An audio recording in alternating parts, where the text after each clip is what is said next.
Welcome to another episode of the King OBED podcast. Today's guest is someone who has been on the King OBED podcast before, and today he's here to give us all the details that we need to know in the Airbnb space. So he's used proven strategies to build a proper and a sustainable Airbnb business. He is Dennis. Welcome to the King OBED podcast, Dennis. Thank you, my brother. I'm happy to be here once again. Yes. How has it been? Oh, it's been good, just busy. Summer and all of these businesses, Airbnb, cleaning. I mean, it's the peak, so it's been quite busy. Yeah. Right. So this episode is basically to dive into your journey as an Airbnb host and also the struggles, the wins, the systems, and then the mindset that you've been able to build up to this point, and you are running a sustainable Airbnb business. But all in all, at what point did you realize that you can turn your room or somebody's spare room into a rental space? Yeah, for me, it was just a chance because in my cleaning business, we used to clean for all of these, Airbnb hosts. So I got quite exposed to it because of one business that I had. And the frequency at which you were calling us made sense to me because if some people are calling you like 3 times in a week, that means guests are walking in and out in a week. And one time I just checked their bookings. I mean, as they are my customers, I want to know how they are doing. So I just tried to check them out online. Then I saw the rates that they put on, and I did the math. I'm like, oh yeah, this makes a lot of sense. And I know how much the properties cost, especially around the city centers. So I realized that, oh, this could be the gross profit easily, if there is nothing at stake. Then I was also worried about what could happen. Then I also realized again that Airbnb has got insurance called air cover. So I mean, you don't have so much risk doing Airbnb. So it was just a chance that I worked with these people. I got to know them. I realized that yeah, the turnover wouldn't be bad, and I just zoomed into it. Yeah. So it was purely by chance by working with these hosts who I Okay. used to clean So for. Yeah, okay, so you just took advantage of an opportunity that you chanced exactly. on, and then you turned Yeah. that into a business. Yes. It was a great one because you do their works and they call you all the time. So imagine if they are paying you like £500 a month for cleanings done for them. It tells you that is just like some little percentage of their whole revenue. Understand? And that was it, of course. Once they are in business, it means they're making profit. And there were a couple of them. So just looking at it, I was like, yeah, this is good business because it really works. Looking at the number of times they called me to come and clean. I mean, me and my business to come and clean. So it just made sense to me that this is a good business, and it is a good business. Okay. So from the time that you chanced on that opportunity, how long did it take you for you to list your first rental space or Airbnb into operation? 3 weeks, just 3 weeks. I don't waste time at all. The thing For is three called weeks. fail fast. Yeah, if you venturing into any business, your main aim is to fail, and you don't have to delay at failing. So just go in to do whatever you want to do and fail fast. If you don't fail, you're succeeding. So it was 3 weeks. Yeah, that was it. I did not waste time at all. Okay. 3 good weeks between Yes, the just space 21 where days. you chanced on an opportunity, and then Yes, when you decided that yes, you are going to launch your first listing. yes. I mean, between when I had been cleaning for them, Interesting. but when Interesting. I did the maths and I realized that that was an opportunity, to when I did my first listing was 3 weeks. Yes. I mean, when I knew about it, it was months.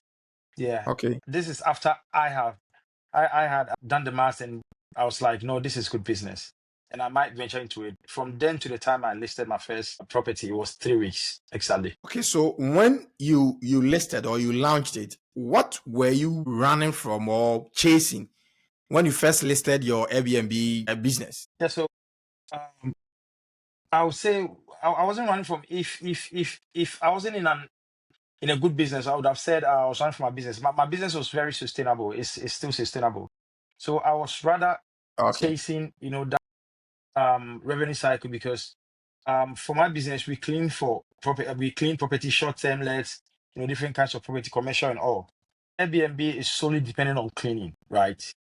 So sometimes even if these guys have money, or they want to pay double, they don't even get cleaners to clean because sometimes they have like 2 to 3 hour window for the next guest to come. So imagine if you are an Airbnb host, one of your guests is leaving at 12 p.m. and the next one is checking it at 3. That is 3 hours. And you need a cleaner to come in. Your cleaner might just call in sick. So that is the main challenge. So I already had a solution to that challenge because I have a cleaning company already. You get it? So I was actually chasing that Yeah. business continuity where now my business are making sense, they're communicating with each other. So my cleaning business is cleaning for my short-term rental business.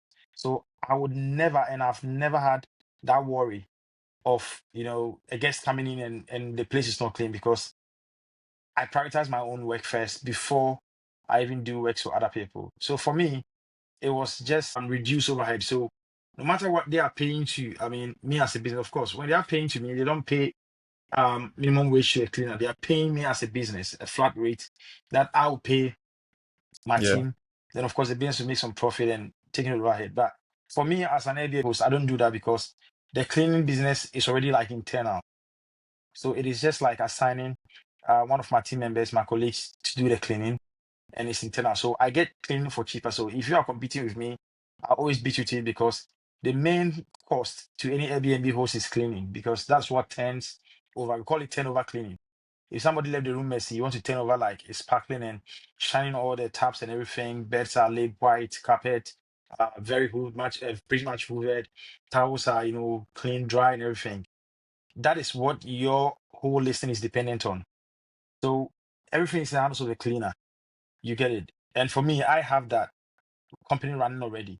And I'm very much versed and experienced dealing with Airbnbs and working within short, or limited time.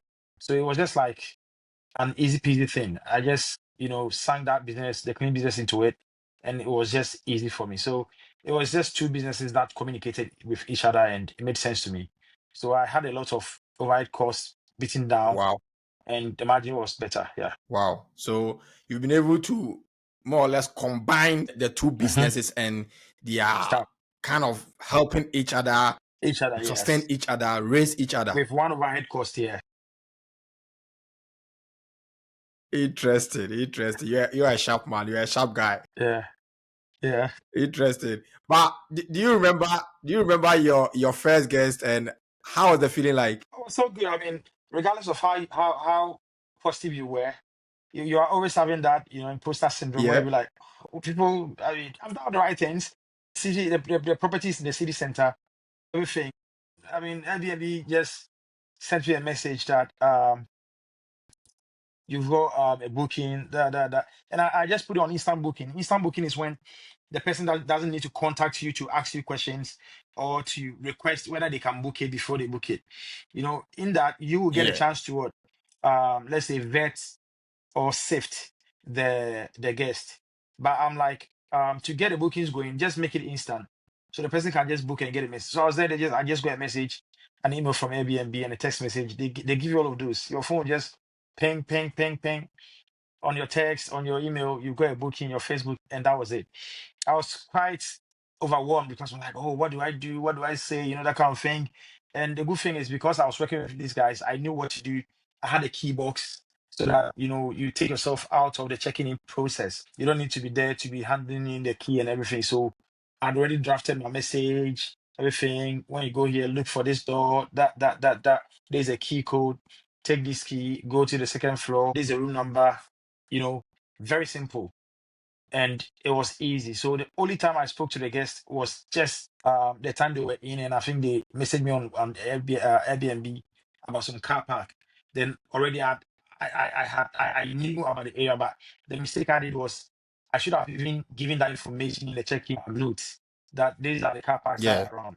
So even in my second booking, they already knew where the car park was because I learned from it and I just put that information there. So they messaged me. I called them on phone, showed them the car park, and that was it. So it was good service.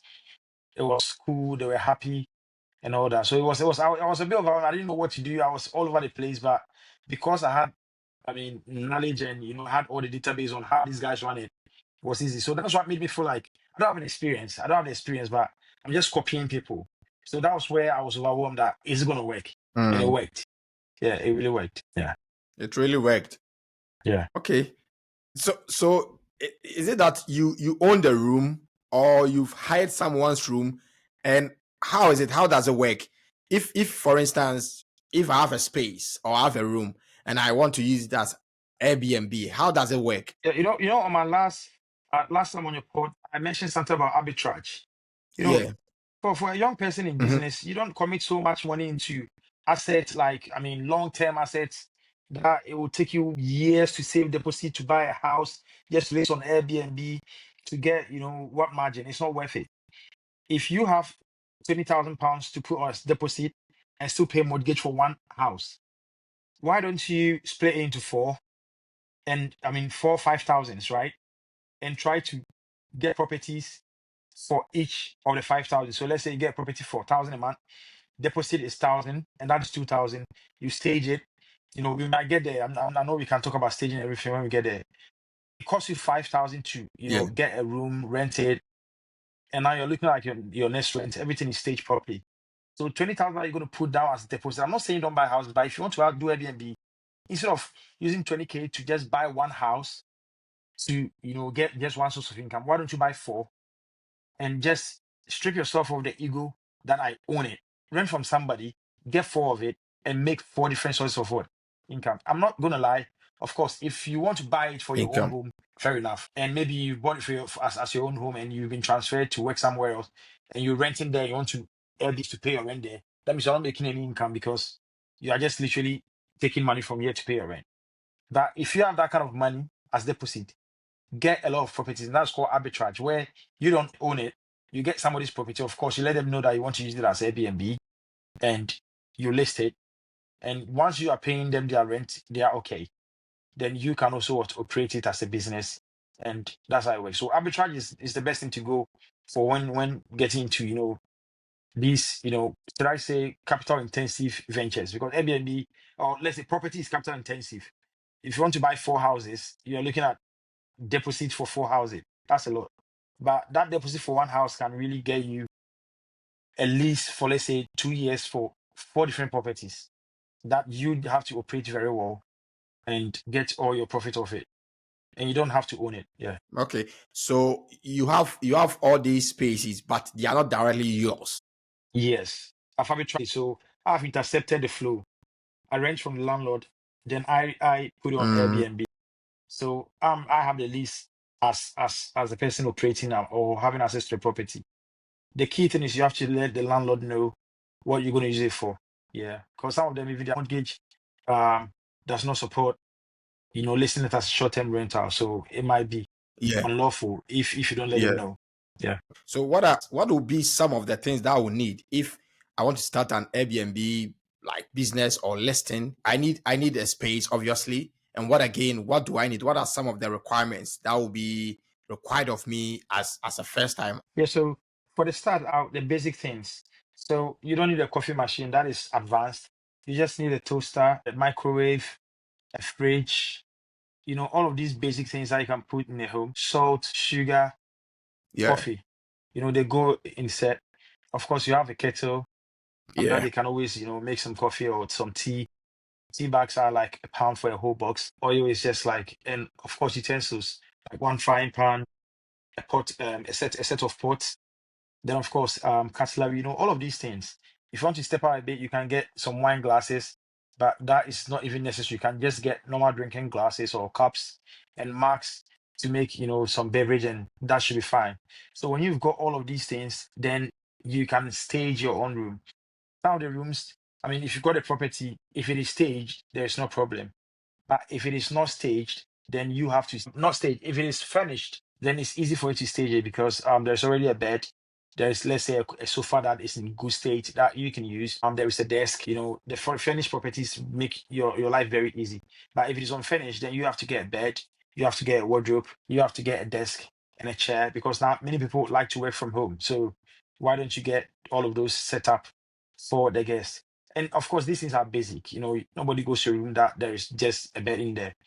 If it is like a 1 bedroom, 2 bedroom, there's a living area, then you are also looking at getting a sofa, getting some side lamp, things that make the aesthetics appealing. The room has to be giving, as we all say. Appealing. So make it very nice and very good aesthetics, and it depends on you.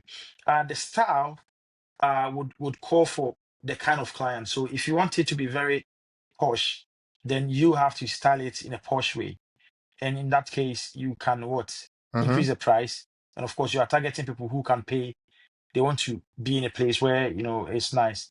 But if you also want to make it very basic, then of course, your price can be high. And in that case as well, it's going to attract those kind of customers. And that is how you play. So it's basically things that are in the home. If it is finished, you have a very good way to start. You just buy the utensils, you buy the utility equipment, those kind of things. And of course, one thing that is very important is carbon monoxide detector. Because if somebody's in Airbnb and there is like a leak of carbon monoxide and they die, in as much as it's not you, you're just going to go through a whole lot of, you know, issues with the police before you are exonerated. You get it? Yeah. I mean, it doesn't happen most often, but it just makes sense to get a carbon monoxide detector. That's less than £10. It doesn't cost anything. Also, make sure that the room there is any, like for instance, if it's a studio or if the kitchen is one that people will be cooking properly, there is what a fire alarm. All of these basic things should work for you. Apart from that, you don't need any other thing. Of course, beddings as well. I mean, these things are basic. Beddings, you have to get good beddings that when you take the pictures, it will look very good. Yeah, so it pretty much depends on you how much you want to spend. If you want to get like curtains made with satin, I mean, it depends on you. But if you just want to style it in a bit that you don't care about the material, just some nice curtains, some nice pillowcases. Some people even have a color team for their Airbnb where they stick to it. They always have some green color, and that colors you have it on some part of the bed. Those Yeah, it depends. It depends on how much you want to put into it. Yeah, and it also depends. attract different, I mean, strata of customers. So it pretty much depends on you. But you can start basics. You can start with the basics. Okay. Okay, so now it means that now you have the room. Now you stock the room up to the standard. What is the next step? Where does it go? Do you now go to the Airbnb site or what's the next process? Yeah, so just download the Airbnb app, or if you want to do it on the web, that's fine. But download the Airbnb app. Then instead of um you sign in anyway, but instead of using it as a guest, you can just go to switch. Then you switch to what a host. So in your own Airbnb app, you can always be a guest where you are booking Airbnb in another city, or you can actually Yeah. switch to become a host. So when you go to host, they've made it very easy. They start asking you questions. Where is the property? What is the address? What do you have? You start taking, I have a kettle, I have this. They have everything there. So you just have to go through it and be taking it. Take everything you have. Mm, It is a shared accommodation. Let's say it's a two-bedroom house. When it's if you book it, it's all of it is for you. Or it's a two-bedroom house, but if you book one room, you have access to just one room. We even have all of those. Like people have a 5-bedroom apartment, and you can only book one room in it. And whoever is booking knows that they're even going to share the bathroom with other people. And of course, that affects the price. That wouldn't be too expensive. Yeah, so all of these things come to play. Even if you have a swimming pool, you can take it. Whatever you have as amenities in the house or apartment, you can take it. So Airbnb makes it very easy. Then you also set all of these settings that I mentioned. Like, how do you want to be booked? Do you want the people to contact you to ask you questions before they book, or do you want them to just book instantly and you get a message? You can't change it. You can have access to their profile before they book it. So that also makes the booking easier because many people don't want to request and wait for you to respond. Some people just want to book straight ahead, so it makes you get booking. Then again, they also ask you the cancellation. When do you want to be prompted before you would refund? So you can say that if you cancel a day before, I can refund to you. So the closer the cancellation goes with the check-in, the higher people book. Some people are not sure what they are booking. So if they know that they can cancel a day before, they will always book. But if you set it as you can only cancel like 5 days before, you might lose bookings because some people are not really sure. So these are the things that Airbnb will ask you, and it will guide you through. I wouldn't remember everything, but it will guide you through everything that has to do with you and Rating. a guest in future. So it's just like you are building your own policy that they are going to use Yeah. with you for you in terms of anything. So it's straightforward. Get on the app, switch to a Okay. host, and start listening. Then of course it will ask you for the pictures. Then you upload them. It really would advise you to upload as many pictures as you can because that is what people are going to see. And that is where I would advise that you get a professional photographer to, take the pictures, and you can have it very nice. Because sometimes you want to take it and it won't be as nice. But if you are quite good with picture taking, you can use your own iPhone, take quality pictures, and you're Yeah. done. And when you upload them Okay. and you finish everything, you submit, it goes to review. It doesn't take time, like a day, and your property is listed. You get a message that it's listed. And when they list it, they boost it for you. So they put you on top and see how people will book you. And if you're able to keep up with it, that is it. So there's a chance you might get booking in the next 2 or 3 days. It's that shocking. You get bookings yeah. Interesting. Interesting. Interesting. So these are the ways. But who determines the charge?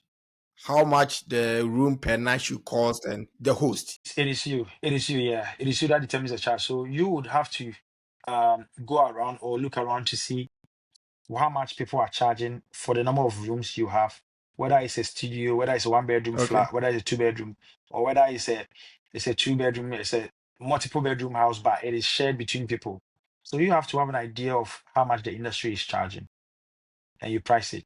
The good thing is Okay. you can always charge for cleaning. So you can charge, say, let's say a night in your Airbnb is 90 quid, or let's say 120, and that excludes your cleaning. So you say that cleaning is, let's say, £25 or £30. So the guests would know that cleaning is different from what the charge. So all of these things depend on you. Sometimes you can decide not to charge for cleaning, and you will pay your cleaners from whatever you are earning. So it pretty much depends on you. It's your own charge. If you charge more than the industry, it affects you. Yeah. But is it really profitable? Because I think I've seen a post or a study by Air DNA, which was done in 2023. It says that I think an average UK Airbnb host earns about 17,000 annually. Is it really profitable? It is profitable because they are basing this on how much they are declaring, right? If you want to see how much they are earning, you want to go to their public records to check what they are declaring. Mind you, there are many expenses that many people run their business in a way that their lifestyle is on. You get it? So they get away with a lot of things that won't be declared. And for UK, because the taxes are high, I think many people would also be very mindful about taxes and all. So I would always challenge that is not a clear picture of it. Then why are people still having Okay. Airbnbs? People leave and the only Yeah. thing they do is Airbnb. So it really works. Airbnb. You definitely, I mean, if you are getting good occupancy, occupancy is how many times out of the month you are booked. So let's say if you have 30 days and you are booked for the whole 30 days, you have a whole month booking. That is 100% occupancy. If you have 20, it's 20 over 30 times what? 100. So it pretty much depends, but it's a lie. I don't believe. I won't say it's a lie from AirDNA, but it's a lie from the Airbnb host. They are not declaring it properly. Yes, because from where I stand, you should be earning more than that if it's like a full-time thing for you. Of course, as well, many Airbnb hosts you are not having it as full-time business. They have their own business and it's just one property in their house or a single room that they are listing. So if Yeah. you are earning 17K average, living 10K a year from a room, I mean, as profit, it's still good money. Yeah. Yeah. So if a side hustle is giving 10K after paying for everything, then that is good. Yeah. That's a good side hustle. Yeah. Yeah. Imagine you are earning 40K and your side hustle also brings you profit of 10K. And this is not something that you go to work to do. You don't do overtime for this. Yeah. It's something that you Yeah. just Yeah. sit online and just chat with people and they check in and cleaners come to clean and all. I mean, whilst you are even Mm. working, you can still chat with your clients. To make 10K more, it's still good money. So let's not 17K. So imagine if the average person is making 17K more. It's still good money. So for those that take it as a good business, have 4, 5, 6, 7, 8 properties, they are good to go. They are making a lot. Yeah. So for how long have you been in this space? Have you been in the Airbnb space? Yeah, I've been in since 2022, I would say, yeah. Yeah, 2022. Okay. I think the lesser part Okay. of 2022, yeah. So far, how is it? What are some of the challenges, and then what difficulties have you encountered in all? That's the difficult part. Sometimes you think it's passive, and that's why I would say passive income is not always passive. You know, before it gets to a point where it's very passive, then you've done a lot of work on it. You've got a lot of experience. You know what to say, how to deal with every problem. So let me give Yeah. you the most challenging part. Somebody Yeah. actually was a cocaine dealer and booked one of my room in the city center and was dealing cocaine in the room, supplying.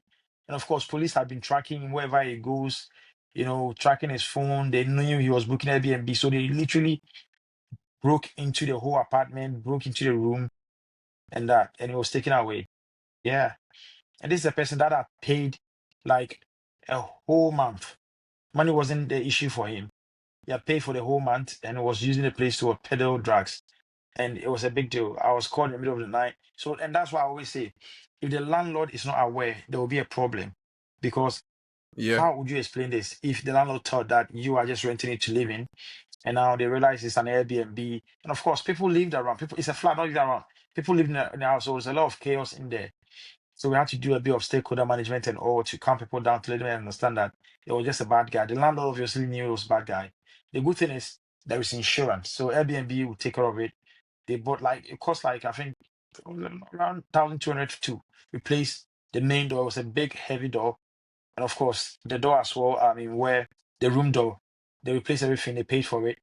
How I mean, I don't know how to change this person for it, but of course they cover you in terms of such instances. If it was a mini course or something that was very little, like cleaning issue, somebody left there very Mm-hmm. messy, they will ask you to send an invoice Yeah. and they will ask the person to pay. So then if they don't pay, they will pay, but they will chase the person, of course, maybe give the person a penalty, book Airbnb, so give them a very bad star so that people will not Review. accept them into their home. Yeah. So it works that way. But the good thing is Airbnb has a very good insurance policy that takes care of these things. Yeah. So that was the worst Okay. scenario.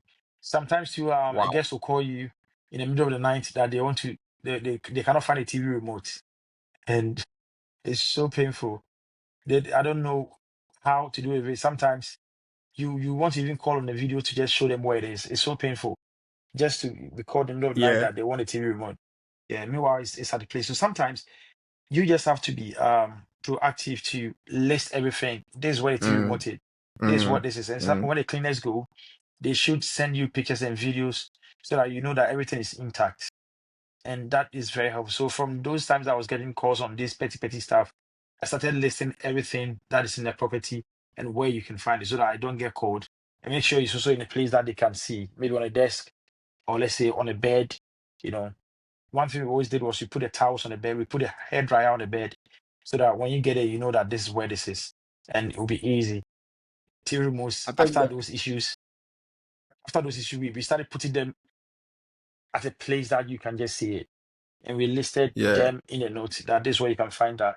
And the wireless password, people would always worry you, wireless password, I'm typing it, it's not working. So we're like, okay, why don't we just change the password to something very simple? So that people Yeah. don't mistype capital W or small w and they will call you that it's not working. But meanwhile, the whole thing is they don't know the difference between the caps and small letters. So The these small are some letters. things that you learn along the way that will save a lot of time, give you peace of mind. Yeah. I think there was a time I encountered a certain challenge. We went there to the Airbnb place, and then we're looking for the apartment. I think we got to the actual apartment, but because it was a whole bunch of apartment, now we couldn't actually locate the room. So we had to The person just don't leave walk you guys a good around, go note. back and forth. Maybe we didn't find the actual description because in the end, where we thought it was there. But because we had to open a main door to get into the actual one. Yeah, do the We couldn't locate it properly, and so we yeah, were back yeah, and forth. I think it took us almost yeah. more than close to 2 hours. Look at that. Well, that's It was that's a lot. interesting. Yeah, We were calling them, and then they were saying that still everything is intact, everything is there. it says They yeah, gave us all the direction and things. Still, what they were saying is what they were saying because they know that yeah. everything is there, but we couldn't Everything maybe is intact. Yeah, probably find the actual spot. So I yeah, could relate yeah. to what you are saying. Yeah. Sometimes it's challenging. It's Interesting, very interesting. challenging most of the So time. Yeah, you are just operating in the UK alone, right? yeah. Just the UK. Okay, but what makes the UK market, like unique compared to other parts of the world that you know of? Yeah, I don't know other places pretty well, but I understand. UK people like to travel all the time, Yeah, and yeah, yeah, it makes it easy. Like this summer, people are always traveling. The only time that people don't travel is around the Unitide, where people like to stay at home and you know just Merry Christmas and yeah, everything. But apart from that, people are always traveling in the UK and work. Now, a lot of people travel for work. Yeah, I had one of the Airbnbs around hospital, Glenfield Hospital, and I was thinking it was out of town, but it was one of my best performing because at the time, like some doctors and nurses will come and they book it for like a whole 2 months, Mm-hmm. and they are in there just so they will be Okay. attending their work at the hospital. So it will shock you that where you not even think of, look at the things that are around that people come to. Yeah, and that is how it works. Sometimes it's not all about the city centers. Many people would like to go outskirts a bit, depending on what they're looking for, and it works. Now, even people are having experience Airbnbs where people travel for experience, like a tent that they rent out, an A-shaped house, tree house, all of these things, some shared by the river. All of these things are now good Airbnbs that people pay a lot just to have a good experience with nature. So, I mean, things are really changing with the Airbnb and short term rental industry. Is really lucrative now and creative. People are getting really creative around. Okay. Okay. Is the Airbnb space choked? It is choked. I think it's choked, but it is choked for people who are not willing to be creative. I mean, to understand how businesses run. Yes, because now Airbnb is not just you just listing it and going. It requires a lot of customer service before you can get your rebookings coming in. It requires a lot of business acumen. So if you don't run as a business, you feel like it's choked. Nobody's booking you. It is just because you're not following up for the right reviews. You don't know how to build reviews and all. So people think it's choked, but for those that have stepped up to understand how businesses run, it is not choked. Mind you, when Airbnb started, the idea was for people to shift things in your room for people to come and sleep by them. When Airbnb started, people literally shared bed. Yeah. People were like, oh yes, well, if you don't mind, They you're a share that traveler. with strangers. Yeah. You can just come and crash in my couch, and that is you pay some little money. Then rooms, people started dressing their rooms, staging it properly. Then people who had spare rooms, it was always like a spare room. Nobody was going to buy a room, a house to list on Airbnb. It Yeah. was just an idea like that.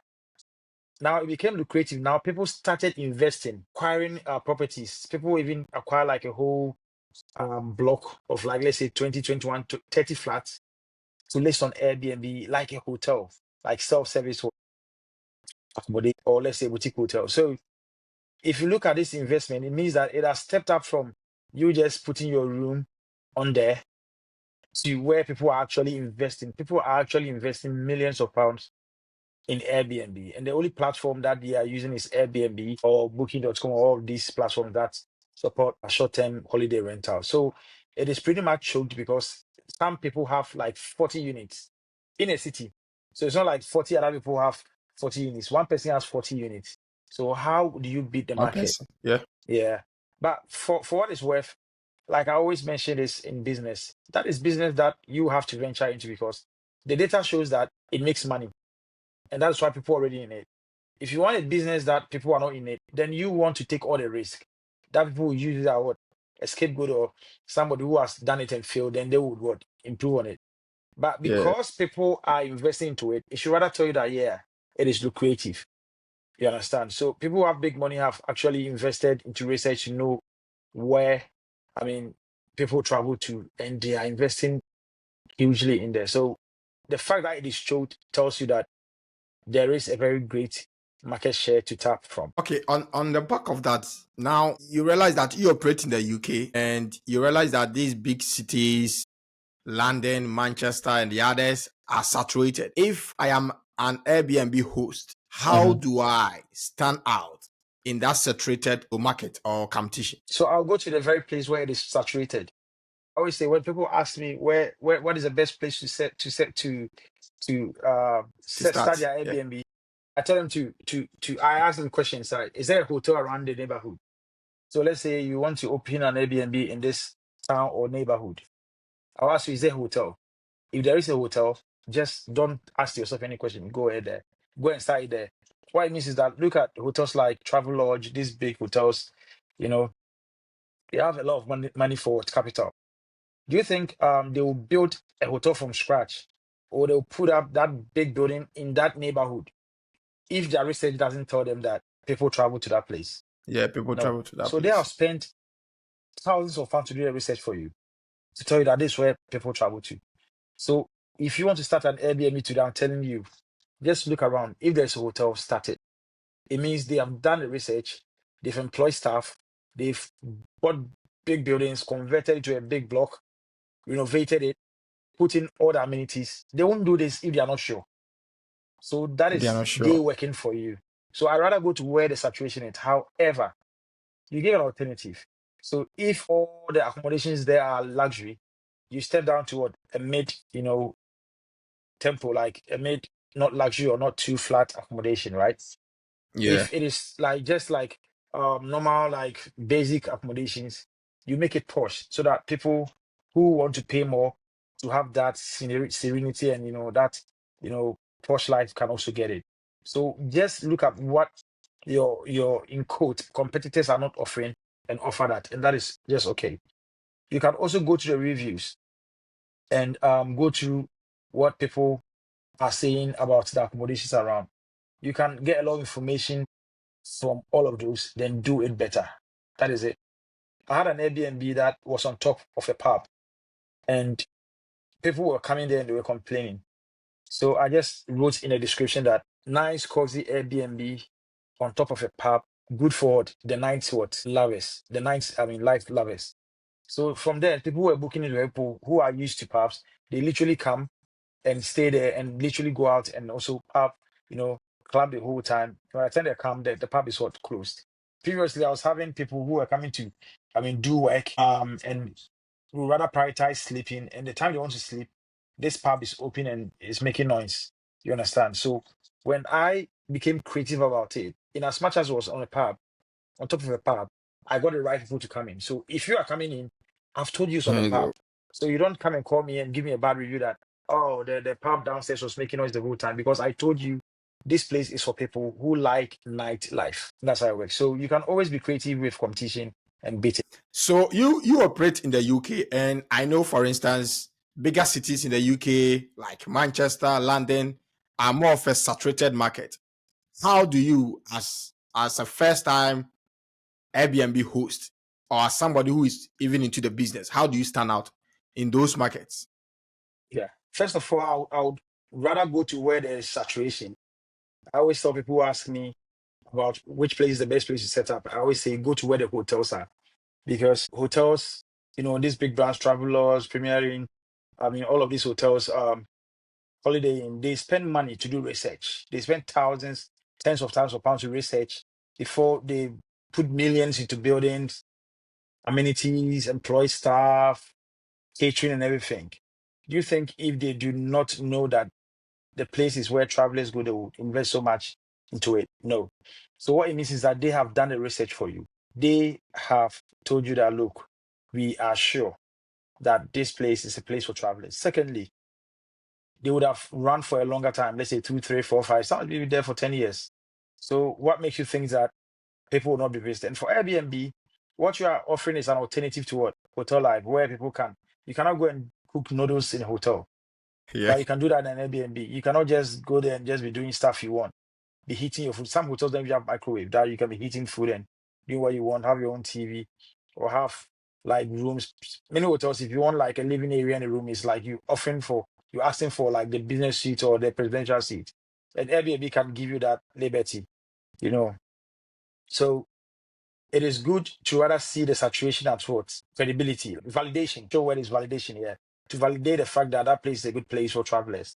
So that's where I'll go. A typical example is, and you also have to be creative.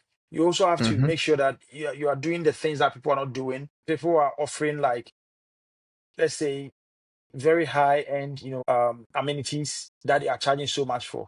You can just step down a bit and give other people, the chance to pay a little to have a place to put your head. Again, if you also feel like the people there are just offering the basic, and of course, different, range of people visit different places. Definitely, people who are able to pay more would also want to be visiting these places, and you can step up, give them the luxury they also want, the style, the aesthetics they want, and also get money from them. Then, of course, reviews. You can always go into the reviews of all the properties around and see what is lacking and offer it. I Mm. have an example of my place in a city center where the property was on top of a pub, and in the night, this pub opens from, let's say, 8 to, let's say, midnight. People came there, they were giving bad reviews. But the pub there is making noise, which is no fault of mine. So what did I do? I became just creative about it, and I changed my introduction, my subject, that cozy apartment on top of what a pub, good for people that love nightlife. So now anybody that books me likes nightlife. They know, oh yeah, I'm a pub person. I just want to be in the core of the city. So I can even jump into that pub and start my nightlife from there. Or Yeah, yeah. by the time I'm back, they would have closed. It saved me a lot of stress and a lot of. I've had people who now are saying, yeah, this is the actual place they want. They can feel the jam from their room. Can you imagine? So there are actually people who wanted a jam from their room, and I was wasting my time on people who are working and want They a don't place to like that. sleep. Yeah, Yeah, they yeah, come to work in the day, they want to sleep. yeah. There is all of this music and people making noise. So these Hmm. are the ways, these are some of the ways you can be creative with your Airbnb to beat competition. Okay. Who should go into Airbnb? I think Airbnb is a bit capital intensive. So you cannot start Airbnb like you're starting a cleaning business with £1,000 because you need to pay the rent, you need to pay security deposit.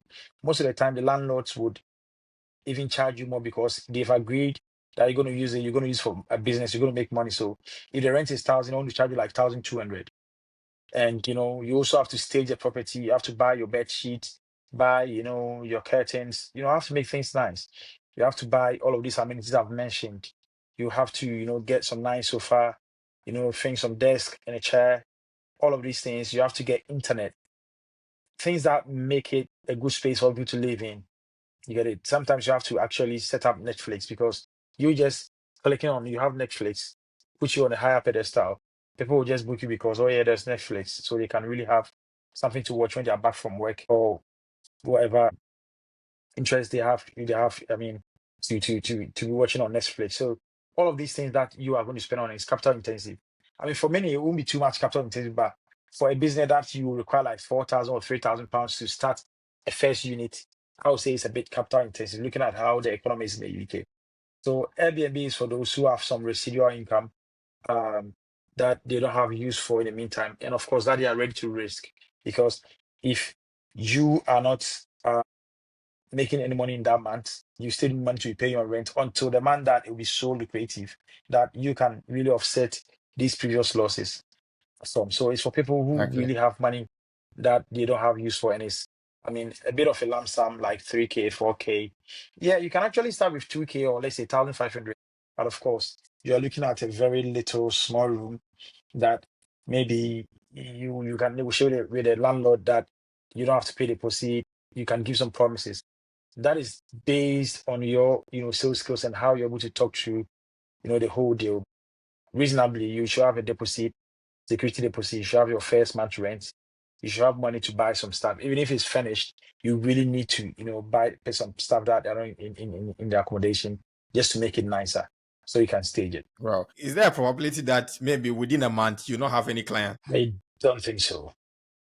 Okay. I don't see that coming because Regardless of your location. yes, location wise, it might be, but if you are in a location, no matter how much the place is a village, if there is a hotel around, trust me, if you don't get your money, then you should be used as a very big example, or as a point of you should be a point of a research that we will start researching into that. Because if you follow what I'm saying, that if there's a hotel in that village, people Is that travel to village? that village and Yeah. they always want an alternative. Mm, Yeah, I advise someone who was starting to be in a place that is not like a big city, it's like a smaller town. And I went to the accommodation with him. I'm like, is there hotels? Like, yeah, there were two hotels. We went to the hotels. Okay, okay, yeah, just go for it. So okay, I'll take the risk if you say so. He started it and he was getting like 2 months bookings, 1 month bookings, 3 weeks bookings, and he was astonished, like really flabbergasted. So don't worry if there is a hotel around. There is a very little chance that you never get booking.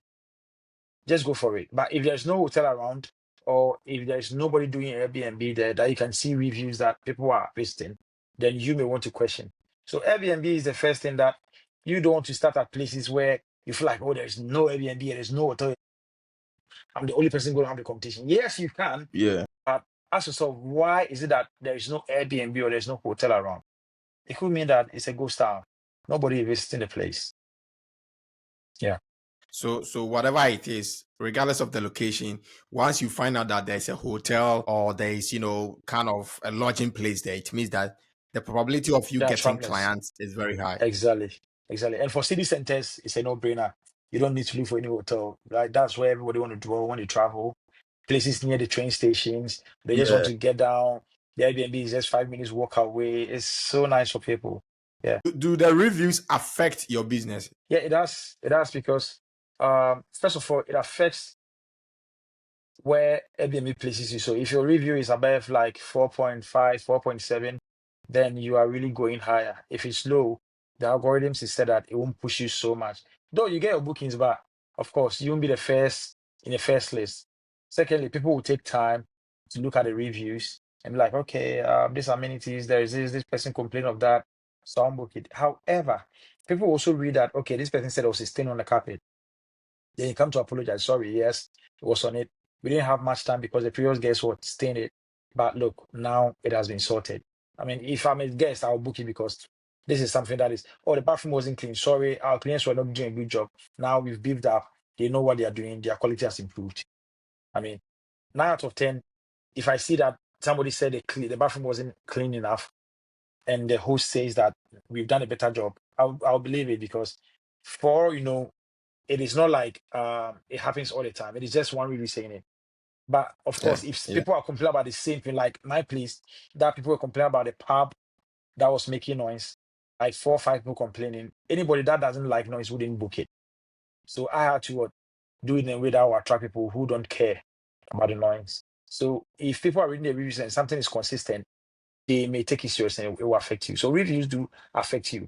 But if you challenge it or if you, improve upon the Respond. service and respond, showing Yeah, people that it is there, people will just be like, okay, yeah, it's been sorted. Especially reasonably, maybe it's something that we all know you can sort it. Something that got to do with cleaning.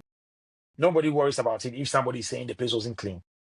Of course, I can clean it better. Even if the place is not clean, you can call me in to send cleaners, call cleaners in to come and clean it whilst you are there. So that is not much of a problem. okay. Yeah, but it does affect you if you don't solve it. As a young person who has gone into this space, and would you say it's so profitable that you think that for the young Africans in the diaspora, like Ghanaians, Mhm. Nigerians, can we go and extend it into Ghana, into Nigeria? Is it that viable? Yeah, I have a friend that built a whole block of apartments just for Airbnb, and he is cashing in big time. He's charging in dollars. People who book are people who are coming from the diaspora. Yes, it is called. Let me give you a shout out. It's called Makati Hill Court. It is one of the Okay. best I Airbnbs think I here. think I've heard it before. Yeah, yeah. It's my good friend. I went through the business model with him from scratch when it wasn't ready. So we just delved into it and put it to a standard. He literally shipped all of the amenities, the couch, everything from UK. So he did a UK standard. He made a big investment in it. He did a UK standard Airbnb in Ghana, and it attracted people from diaspora. So his guests are literally people from UK, from Europe, from America. Yes, and he was smart. He did very good marketing, somebody who is very well known in diaspora, these ladies that do property tours and all. So Yeah, the thing was viewed by people in the diaspora. So those are the people he attracted. So his pricing is very good. It's in dollars. It's expensive for the average Ghanaian, but it's okay for yeah. somebody who is traveling with their family. Who's They want traveling? a 2 or 3. And look, he has 2 bedroom apartments, 3 bedroom apartments. He has a standing generator plant. He has a Wow. rooftop. He's making sure people are comfortable. CCTV cameras, 24-hour security, 24-hour clean team, and everything. So he's smashing it. He's making a lot of money, and he has like on top of my like 10 flats. Yeah, some of them are like and suites in a flat, like 3 and that you share living space. So for single people who just want an Yeah. ensuite that they are in, they don't need to bother about. They have a living space, come and make their tea and coffee or heat their food. It's very good. Then he has 2 bedroom apartments for families and 1 bedroom apartments for, let's say some couple or something. So he's cashing in. It is big. It is big. So, and that brings me to it. It depends on your target market, who you want to attract, and what you want to put in. Yeah. Wow. Wow. Yeah. Interesting. And Yeah. so people are really cashing out from this Airbnb thing. I tell you, I tell you, I can't tell you his figures, but trust me, he's cashing in. Yeah, it's called McCarthy Hills Court. Yeah, he built it from scratch to top just for short-term rentals, and it's marvelous. It's not like just one house. He built like units, you understand? Units, of flats, and it's very well designed. The compound, everything is just spot on. Very good standard. And he's getting people who are from the diaspora traveling to, Ghana to just have fun. And it's very well situated between, it's on McCarthy Hill around Wager. So it's between, off your way to Cape Coast, Takoradi. So all of these expatriates, it's a good catch for them because they want to be close to Takoradi when they're going, beat all the traffic, But when they want to get to Accra, it's easy for them. So it's a good point to live in Accra, whilst you can just be all the traffic and just go on the road and straight. You just pass Kaswa and you're gone. So the positioning wise, he's really put the place in a very good position. Yeah, as if he knew all of these things before he started. Yeah. So all in all, you've been helping people. You've been helping people as well to build their own Airbnb spaces. Yes, I did. I mean, he's a good friend of mine, like my brother. We just ideaed through it how he's going to do it. He's a creative person, so we just went through it. The model, wherever my expertise came in, I just brought it in. Let's do it this way. Let's list it. So I do it all the time. Even here in the UK, there are a couple of people that have set up. Like I mentioned, the person that was going to do it in the town that he thought was not a good place, a catch. I traveled with him to the place. We looked around, like, look, there are two hotels. Just go for it. If it doesn't work, just use your property for, long-term rental, and you're not going to make any profit, but you just get your money out and get guys what they do. Yeah. So same as this friend of mine, I told him, look, if it doesn't work, just rent it out as a long-term property like everybody would do, and it's still just a property. So why don't you rent it for short time? If it doesn't work, you just go back to your plan B, which is also not too bad. Yeah. Wow. I think maybe after this, I'll love to get him on this one for you to share. I know you don't have money, so you have money, so you'll be able to. You have some money lying down.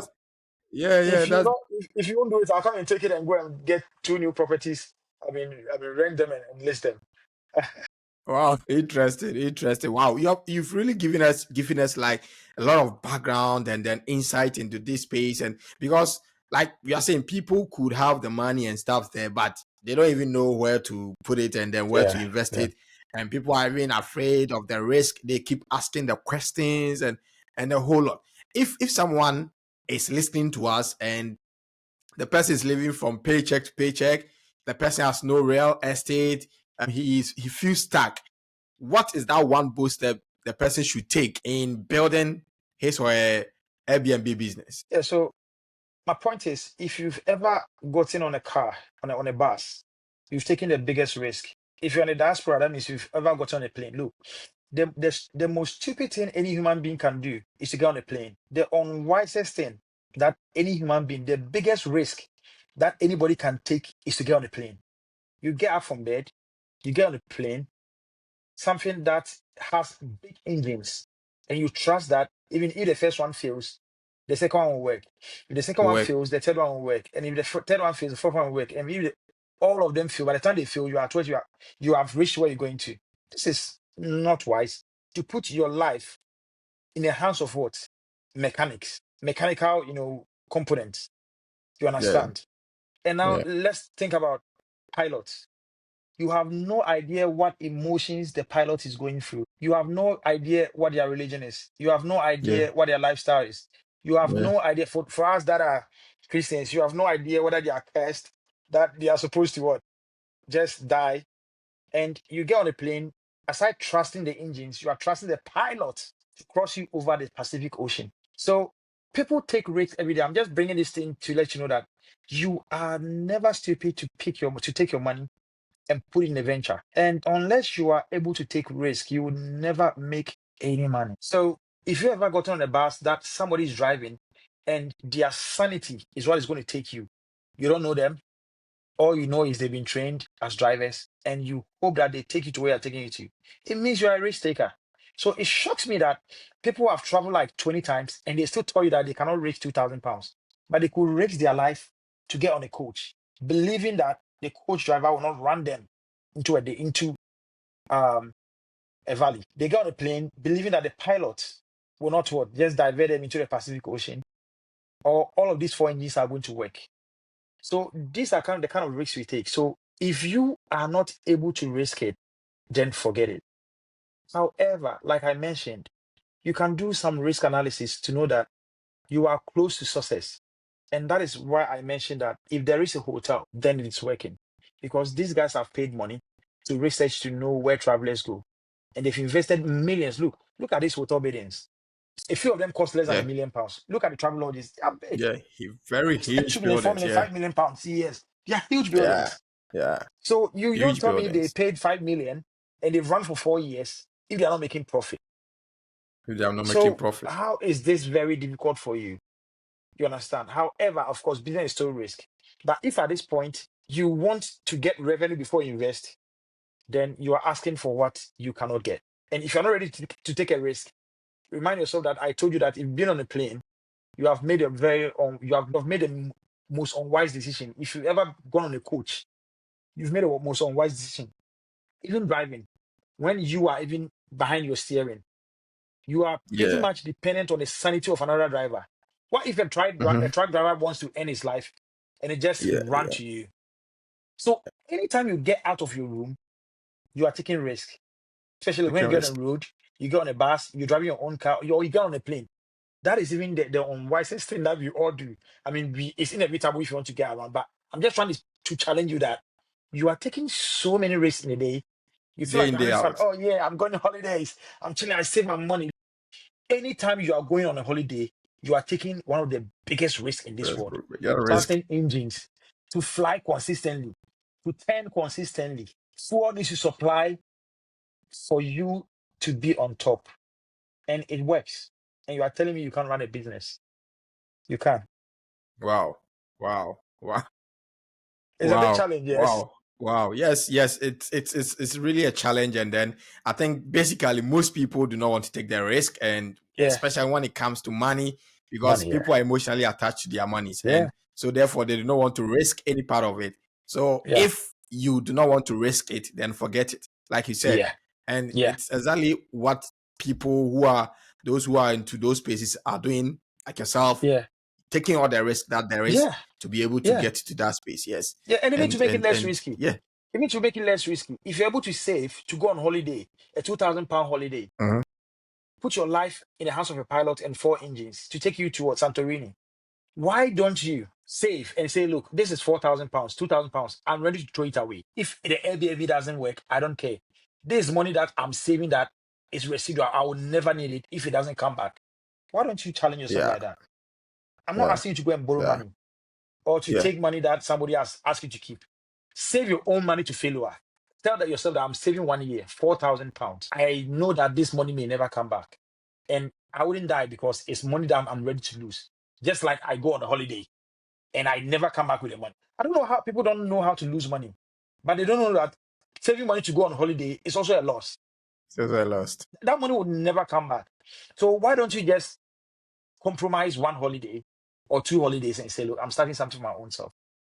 And even if you're not motivated enough, just start it and say that I'm just going to use the profits from this money to be just traveling.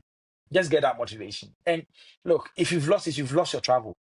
Bad can you feel that your travel for this year has been cancelled? When COVID struck, many people had travel plans. They never got to travel. Not because they don't have money, but because you can't go anywhere. Right? So it's the same way as saving money and saying that I'm not going to travel. I'm going to use it for an Airbnb. If it hits, I'm going to travel away. That means if it doesn't hit, what have you lost? Your travel. And I don't see anybody dying because their travel was cancelled. Yeah. Or you didn't go for the Yeah, holidays. yeah. So you can really make yourself happy by putting it this way. You understand? Be like, oh yeah, it's 3K. It's my travel money. If I lose it, I've lost my travel. That's it. Wow. Wow. Wow. Wow. Wow. Thank you so much. Thank you so much for always giving us, that business or those business Yeah, ideas, and then yeah, pushing us to do more, take all the risk in order to be able to come out of this paycheck to paycheck, because people are yeah, stuck, but they don't know where to yeah, invest their monies and stuff. yeah, But almost every time we come to you, you are able to disrupt mindset and bring something out of us and to charge us more, because yes, you are doing it, and you've cited number of examples, number of people Yeah. who you are Yeah. coaching, you've coached, and Yeah. they are Yeah. they are going on, right? So Yeah. yes, what will be your final words to us as we wrap up, and then we I give you tips. In Airbnb, your beddings must be white. People are afraid of white because they think it is too difficult to wash, but it is the easiest thing to wash. Why do you think when you go to hotels, they give you white towels for the floor? yeah, everything white. It's because they will bleach it. If it's stained, they will bleach it back to white. So if your beddings are white, if your towels are white, it makes it easy for you to wash them.